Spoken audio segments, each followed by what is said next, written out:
One side of the greatest cinematic event of the year is Greta Gerwig's Barbie. Now, in face value, making a film about one of the most iconic toy brands in history comes off as a ridiculous joke and a lucrative endeavor. In the age of IP filmmaking, it was only a matter of time for such products to be used as a bedrock for these big studio films. What was not brought into this equation was bringing talented and proven directors and writers onto the project. Enter Greta Gerwig, coming off the critical success of Little Women, signed on to both direct the film and co-write it with husband Noah Baumbach, who was also coming off the success of Marriage Story. To add to that, having Margot Robbie as your lead with a strong supporting cast, cinematographer, and composer, people didn't really know how to feel about it. On one hand, it looks like another heartless cash grab from your typical Hollywood studio. On the other, it has some of the best artists and workers in modern cinema. And as teasers and trailers started coming out, curiosity was only getting more and more stronger that maybe it actually is good. That it's really good. And after just watching it, yeah, it is just really good. Barbie is constructed as a meta, quirky, campy social commentary that easily comes off better than many similar films that came before it when handling such touchy topics about people's place in society.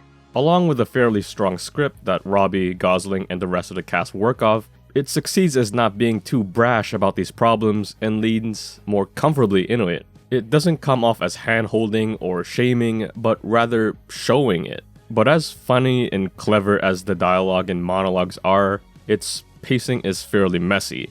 I felt that the first 30 minutes of this felt like it was checking boxes off a list to set the film up for what will play later on. And it was extremely bumpy. It comes off awkwardly, too quick, and very uneven. The comedic bits try their best to blanket it, but it just sticks out like a sore thumb. From then on out though, as it settles and calms down a bit, there are really no more glaring problems with it. And this is where Margot and Ryan just take over the show and lose themselves in the role, putting the movie on their shoulders for their nearly 2-hour runtime. Can I come to your house tonight? Sure. I don't have anything big planned, just a giant blowout party with all the Barbies and planned choreography and a bespoke song. You should stop by. So cool. And both really have their own pillars to hold. Robbie holds the more dramatic and emotional aspects of the film with a hint of comedic spice, and Gosling holds the more comedic and funny aspects with a hint of drama spread throughout. And all that Oscar buzz around him, yeah, it's real and true. It's very crazy stupid love. Are you the billionaire owner of Apple Computers? No. Oh, okay. Well, in that case, you got no right to wear New Balance sneakers ever. Come on. And it's very nice guys. No! Deep breath.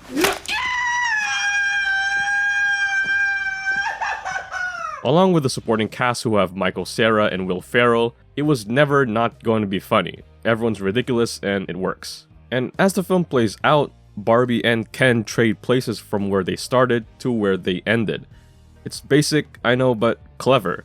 And given how weird it presented itself, its core had to be much more than plastic. There had to be a real heart.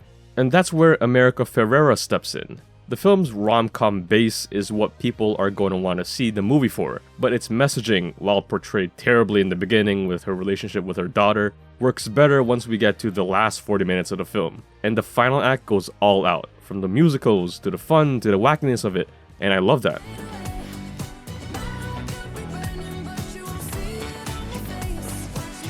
It's a Barbie movie. You have to let yourself go and just vibe with it.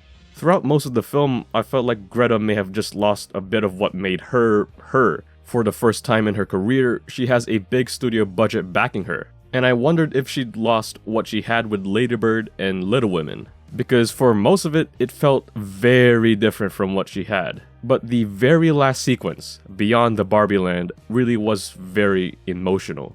The movie has a lot of very witty and funny one-liners, but the best line to come out of this film has to be, "Mothers stand still so daughters can look back to see how far they've come."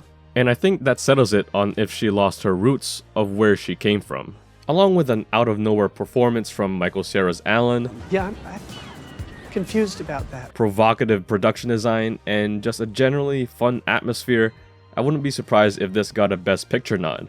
I'm feeling a strong 4 out of 5 on this, and Greta cements herself as being the big studio director she always wanted to be, deservingly so.